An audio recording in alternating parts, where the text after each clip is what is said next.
नजर आ रहे हैं, जो कि समाजवादी पार्टी के राष्ट्रीय प्रवक्ता है। आप सभी का बहुत बहुत स्वागत है। शुरुआत मैं अजीज जी इसलिए आपसे कर रही हूं क्योंकि प्रधानमंत्री नरेंद्र मोदी ने एक बड़ा हमला बोला है, किसी और पर नहीं, आप ही के साथी कांग्रेस के मैनिफेस्टो पर। कहा है कि ये मुसलमानों को अलग से रिजर्वेशन कर्नाटक में देखा, आप मैनिफेस्टो में भी। देखिए रूबिका जी, भाई इको ठीक कर दीजिए प्लीज। एको ठीक कीजिए प्लीज। हाँ देखिए रूबिका जी, बहुत इंपॉर्टेंट डिस्कशन आज हो रहा है और माननीय मोदी जी का इंटरव्यू में देख रहा था। यकीनन मुझे तकलीफ है कि माननीय मोदी जी 10 साल के काम को गिनाने के बजाय, एक बड़ा मौका था इंटरव्यू में भी बात रखते कि मैंने 10 साल में फला फला काम किया। अजीज साहब बस एक सेकंड रोक रही हूं, ये इंटरव्यू का एक अंश है, सिर्फ एक अंश है। आपको नहीं पता है कि क्या क्या बातें उन्होंने कही है। ये सिर्फ एक आपको जिसे कहते हैं ना झलकी, प्रोमो, पिक्चर से पहले के कुछ प्रोमो आप देख रहे हैं, अभी पिक्चर बाकी है। तो कल रात 9 बजे आप भी कहीं और कुछ नहीं कीजिएगा, प्रधानमंत्री नरेंद्र मोदी का इंटरव्यू न्यूज़ 18 इंडिया पर देखिएगा। जी नहीं, आपकी सलाह मैं मानूंगा। मैं रूबिका जी ये कह रहा था कि जो झलकियां ही दिख गई उससे पूरा पिक्चर दिख गया। कहा मैनिफेस्टो में जो बातें रखी, 2-3 अहम मुद्दे हैं। उन्होंने कहा साहब इनहेरिटेंट टैक्स की बात की। हाँ। मैं उस पर एक बार चर्चा कर लूं। इनहेरिटेंट टैक्स शायद माननीय मोदी जी को पता होना चाहिए कि इनके एक मिनिस्टर थे जयंत सिन्हा, और उन्होंने 2017 में बाकायदे स्टेटमेंट दिया कि माननीय मोदी जी 2014 में ही से लागू करना चाह रहे थे, और 2018 में स्वर्गीय अरुण जेटली साहब ने बाकायदे इसको अप्रिशिएट किया। उस बात को इंटरव्यू में जिक्र नहीं किया, लेकिन सैम पित्रोदा पे जाकर के टूट पड़े, जबकि उनका निजी बयान है। कांग्रेस ने कहा हमारे कहीं किसी मैनिफेस्टो में नहीं है। हाँ। और ना हम लोग इस बारे में कहीं कोई जिक्र करते हैं, ना हमारा वो आधिकारिक बयान है।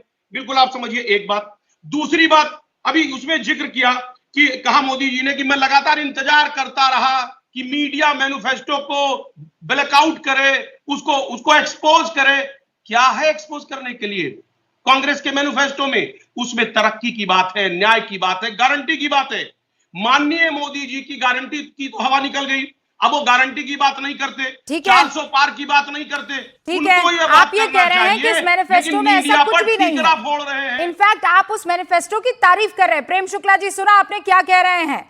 अजीज खान साहब कह रहे हैं कांग्रेस का मैनिफेस्टो तो हमें भी अजीज है और वोटर्स को भी अजीज रहेगा।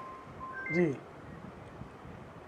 मैं श्रीमान अजीज खान जी से ये जानना चाहता हूँ कि कांग्रेस के मैनिफेस्टो में और कांग्रेस के इरादों को आपके संपादक जी के प्रश्न के उत्तर में जिस तरह से आदरणीय मोदी जी ने उत्तर दिया और जिसमें जो फैक्ट रखे हैं, ये क्या सत्य नहीं है कि संविधान सभा धर्म के आधार पर आरक्षण के विरोध में थी?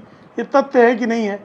क्या ये तथ्य नहीं है कि कांग्रेस ने जो है वो पिछड़े समाज के आरक्षण को छीनकर मुस्लिम समाज को देने का प्रयास किया?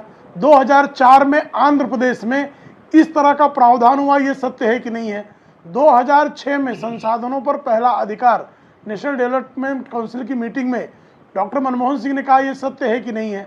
2009 का जो मैनिफेस्टो है कांग्रेस का, उसमें ये है कि नहीं है? और कैबिनेट नोट जिसका जिक्र आदरणीय मोदी जी ने किया, वो कैबिनेट नोट में इसका जिक्र है कि नहीं है? और क्या अजीज खान जी और समाजवादी पार्टी, साथ ही राष्ट्रीय जनता दल, पिछड़ों के आरक्षण के हिस्से में से उनका आरक्षण मुसलमानों को दिए जाने के पक्ष में है या विरोध में है? सीधा सवाल ये है। इंडिया अलायंस के दोनों जो है तथ्य और सत्य आरक्षण के इर्द गिर्द कुछ सवाल पूछे हैं।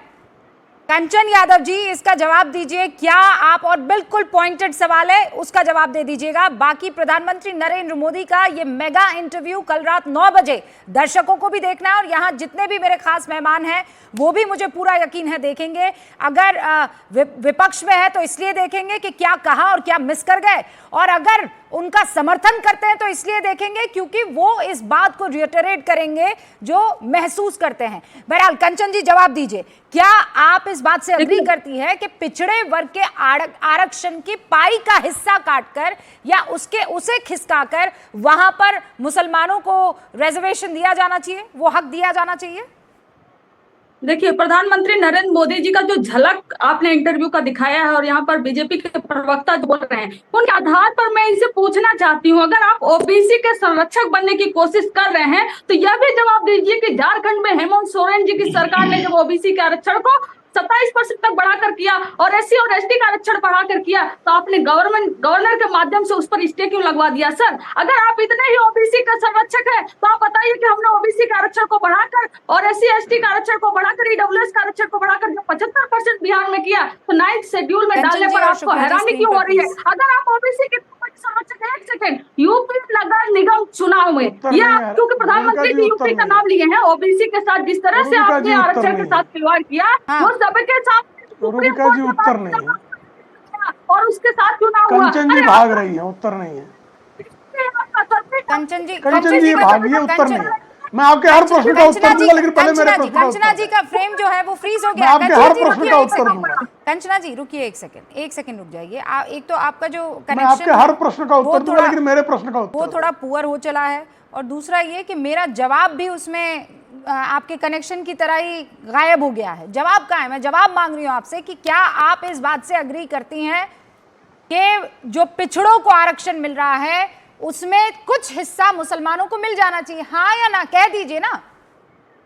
नहीं, आप मुझसे पूछ रही हैं तो मैं ये भी जवाब ही दे रही हूँ कि जेडीएस ने जब 4% रिजर्वेशन दिया था, बीजेपी की सरकार ने उसको खत्म नहीं किया, उसको 2 पार्ट में वोकालिका और लिंगायत में बांट दिया, बस इतना ही किया। अगर इनको मुस्लिम आरक्षण से इतनी समस्या थी तो कर्नाटका में आरक्षण को खत्म क्यों नहीं किए? आप जेडीएस के साथ गठबंधन में क्यों गए? और खुद प्रधानमंत्री नरेंद्र मोदी जी का 2 साल पहले का इंटरव्यू कहते थे कि जब मैं मुख्यमंत्री था तो गुजरात में 70 मुसलमान जातियों को ओबीसी में फायदा मिलता था। ओके, अब 30 सेकंड में प्रेम शुक्ला जी जवाब दीजिए। जी देखिए, मेरे प्रश्न का तो उत्तर बिल्कुल नहीं आया। मैं फिर से कह रहा हूँ, आपने मेरे प्रश्न का उत्तर नहीं दिया, और कृपा करके अब बीच में मत बोलिए। अब देखिए, एक तो पहली बात ये जान लीजिए कि जेडीएस ने जो है मुस्लिम आरक्षण नहीं दिया, वीरप्पा मोइली की कांग्रेस की सरकार ने दिया था, इस बात को समझ लीजिए। दूसरा, हमने अगर लिंगायत और ओक्का लीगा को आरक्षण दिया तो ओक्का लीगा तो पिछड़ी जाती है, इसमें गलत क्या है? ओक्का लीगा के विरोध में क्यों हैं आप? ये भी स्पष्ट कर दीजिए। हम पिछड़ों को आरक्षण देने में, आपकी जानकारी के लिए, अरे आप शांत हो जाइए कंचन जी, शांत हो जाइए, मेरा उत्तर तो देने दीजिए। कंचना जी, एक्चुअली आप मुझे उत्तर तो देने हमारे साथ मेरे ख्याल से स्काइप या जूम से जुड़ी हैं, तो अगर बीच में बोलेंगे ना तो वो कनेक्शन टूटता है और हम सुन नहीं पाते हैं आपको। एक एक करके मैं जवाब ले लूंगी, ठीक है? 30 सेकंड, प्रेम शुक्ला जी। कंचना जी, देखिए मंडल आयोग की सिफारिशों के समर्थन में हम खड़े थे, और राजीव गांधी संसद में खड़े होकर मंडल आयोग की सिफारिशों का तब विरोध कर रहे थे जब आदरणीय लालू जी कहा करते थे मेरी कुर्सी पर जगन्नाथ मिश्रा यानी कांग्रेस के नेता की नजर है। आपको ध्यान रख कर लीजिएगा। दूसरा, हमने जो है एनसीबीसी, जो national commission of backward classes को संवैधानिक दर्जा देकर जातियों को किस तरह से शामिल किया जाए, ये संवैधानिकता हमने प्रदान की, तो हम पिछड़ी जातियों के विरोध में हो गए। और जो पिछड़ी जातियों का आरक्षण छीनकर मुस्लिमों को दे रहे हैं, आपको कितना डर है भाई? क्यों मुस्लिम तुष्टीकरण कितना डर है? कहिए ना कि यादव जी का आरक्षण छीनकर मुसलमान को नहीं दिया जा सकता। कोयरी, कुर्मी, राजभर, निषाद